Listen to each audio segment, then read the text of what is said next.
Hi everyone, welcome to another episode of CareerWise where we talk about our respective careers and how to be wise about it. So, today we will be talking about something na napapanahon talaga, and that is working from home.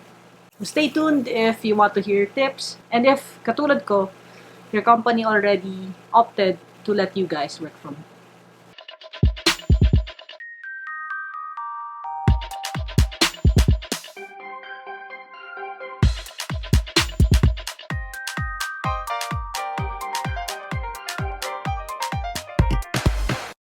So in the light of the current news about the corona outbreak, alam na natin na one valid option for companies is to let their employees work from home. Marami nang nag-viral na posts about people na pineflex yung mga companies nila that allowed them to work from home. And as of shooting this video, meron na ring directive sa company namin na pinagtatrabauhan that we will be allowed to work from home subject to various rules and regulations. I won't go into that because that does not necessarily apply to you guys. So what I want to do in this video is to give you guys some tips or reminders para sa atin as we shift to a new routine of working from home. So, ano ba yung work from home?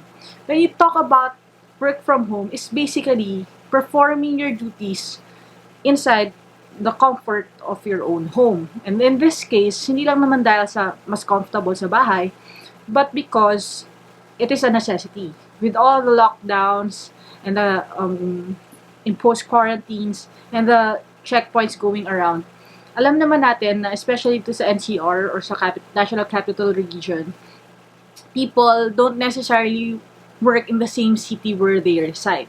Like me, for example, nasa QC ako and I'm a resident of Quezon City, but my work is in Pasay.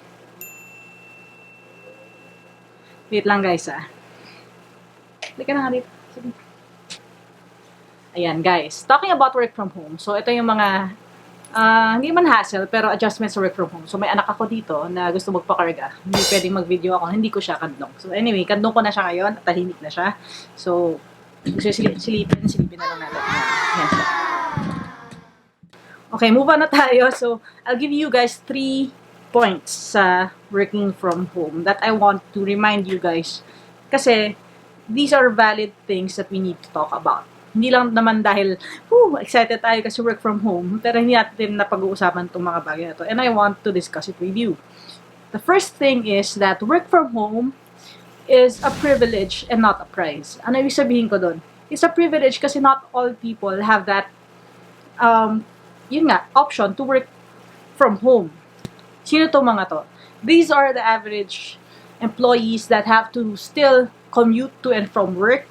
These are the people na hindi naman sila binigyan ng assets lang like laptops or desktops that they can bring home para makapag-work and still to fulfill their duties sa bahay. And there are people also na yung nature mismo ng work nila will not be something na pwedeng gawin from their bahay, di ba? Meron nga running joke na parang hindi pwedeng magkaroon ng work from home nationwide kasi paano naman yung mga embalasamador, di ba? Alam na sa bahay nila gawin yung mga trabaho nila. We have those jokes na running na for the whole entirety of this season. And so we have to approach yung work from home privilege na meron tayo na parang it's a privilege and not a prize. Ibig sabihin, hindi to dahil nakakaangat-angat ka, hindi dahil qualified ka, hindi dahil magaling ka employee or dahil nakapag-aral ka or whatever, professional ka. Hindi yun dahil you deserve it. Kaya may work from home. It is still a privilege. And the thing is, what I know is that your perspective will always dictate kung paano mo i-approach yung mga bagay. So, yun yung first point natin. Para yung perspective pa lang natin, if I approach this thing as is a privilege at hindi siya prize, all things will follow. All yung succeeding points natin will follow. So, yun yung first natin, yung perspective natin, that work from home is a privilege and not a prize. Second point natin, especially dito sa kinapapalooban nating time. Work from home, in our case, is a precaution and not a party. Ano yung sabihin nun? This is something very serious. Kaya nga nagpo-work from home is for us to be able to stay at home, to be able to avoid going out into the public, to avoid any unnecessary social interactions, to avoid crowded places, to avoid exposure, and to avoid din yung lumabas tayo and makakuha tayo ng viruses which they say can stay sa mga surfaces for a whole day or maybe more, and maiuwi natin sa bahay. So, precaution nga siya eh. Ang ibig sabihin ng precaution is pag-iingat. So, hindi, sinabing work from home. Hindi ito time para mag-work from mall, mag-work from parks, mag-work from, sa galaan or inside the movie house, and then just continue swiping or continue typing para hindi ka mag-go offline. This is not the time to do that.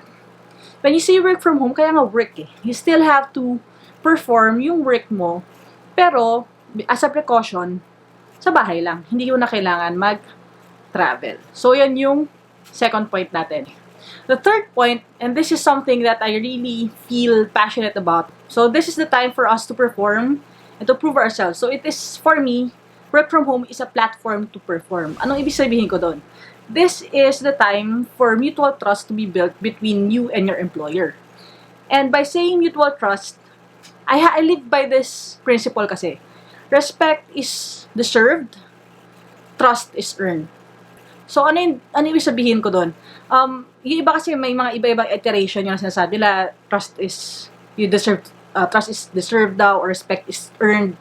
Hindi yun totoo. Because respect is something you give out freely. Kailangan yung respect nandun lagi. Kasi it's a reflection of who you are. Yung trust, yun ang in-earn. Kasi it's a reflection of who the person you are relating to is sa buhay mo. Ibig sabihin, para sa akin, hindi ko na yung po sa inyo para sa akin lang, I will continue to respect everyone regardless of kung sino sila. And by respect, I'm not saying na hindi ako mamumuna, hindi ako magko-correct. I'm just saying, the way I conduct myself, the way I talk to people, the way I handle situations, I try to live out yung best way na I could still perform those things or do whatever I need to do with respect. But trust is earned. I don't necessarily trust people agad. And if I do trust you agad, yung trust na yon is very fragile to the point that when it's broken, it's so much harder to rebuild that trust. So that's the same thing with our companies. They respect us and they give us the privilege to work from home. Kasama dun yung implied trust.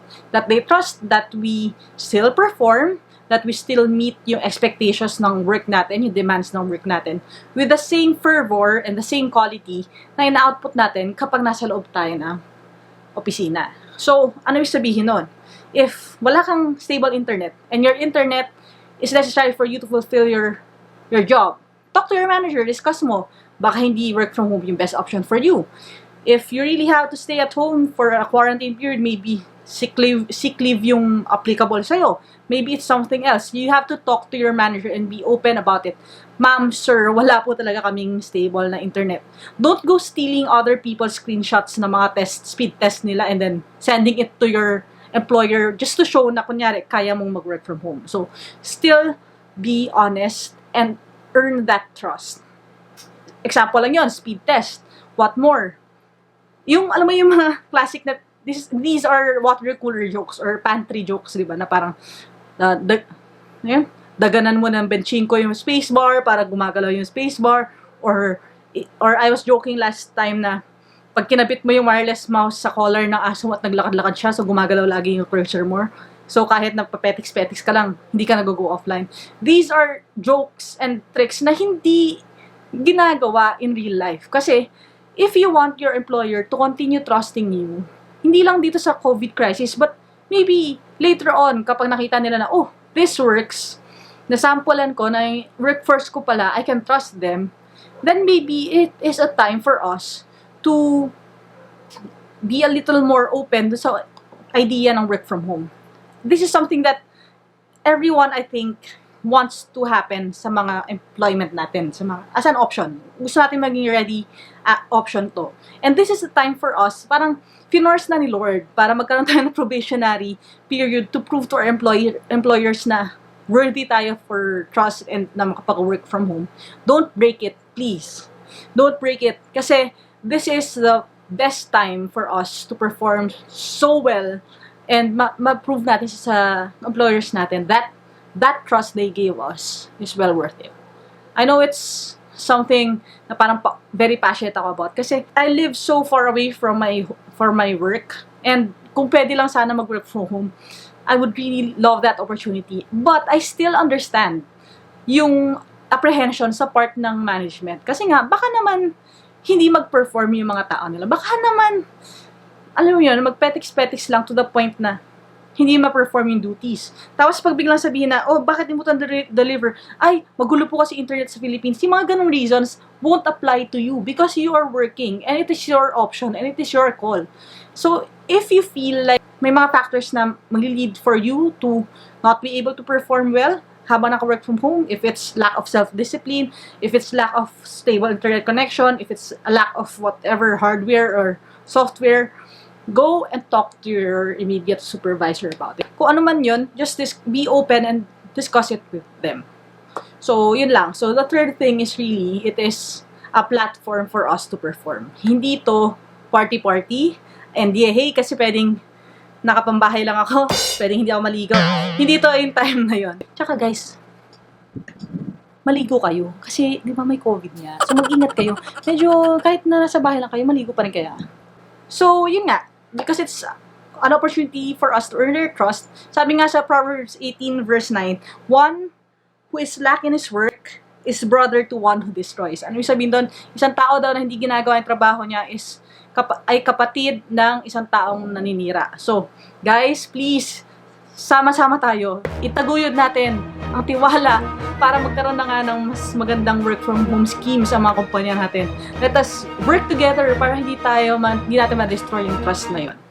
And I will end this with a verse, Colossians 3:23. Ang sabi dito is, whatever you do, work at it with all your heart, as working for the Lord, not for human masters. So, kung ano man ang trabaho mo, whether it's in accounting, IT, or communications, kung ano man yan, work from home, work from office, perform your work as if you're working for the Lord and not sa employers ninyo. In that way, kahit na hindi mo katabi yung manager mo, if you're working for the Lord, accountable ka pa rin kasi nakikita ka niya. Kahit nakapajama ka, kahit hindi ka na-toothbrush, kahit hindi ka pa naligo, at kahit pantaas lang yung naka-t-shirt tas yung pambaba ay nakapajama, nakikita ka ni Lord. So, live by that verse, whether you're working from home or from the office, you will do well. And that is the wise approach to your career. So, this is where we will end this episode, and I hope this kind of gives you a perspective din kung ano yung gusto ko namang ibahagi sa inyo, kasi gusto ko talaga guys mag-work from home, pero turuan nyo ako sa pakabait tayo para hindi sila madala. That's all I can say for now, and stay safe, God bless, stay strong, be a better person today than you were yesterday, and I'll see you all sa mga susunod pa natin video. Please like the video if you liked it, subscribe, and hit the notification bell if you want to be notified sa next videos pa natin. Thank you guys, and magbabay muna yung anak ko. Bye-bye po. Actually, siya yung masaya na ng work ko kasi pwede kami mag-work na nakakantong siya. So, pero masaya yan. Sige, bye-bye. Bye-bye ka na sa kanila. Boop na boop. Bye-bye!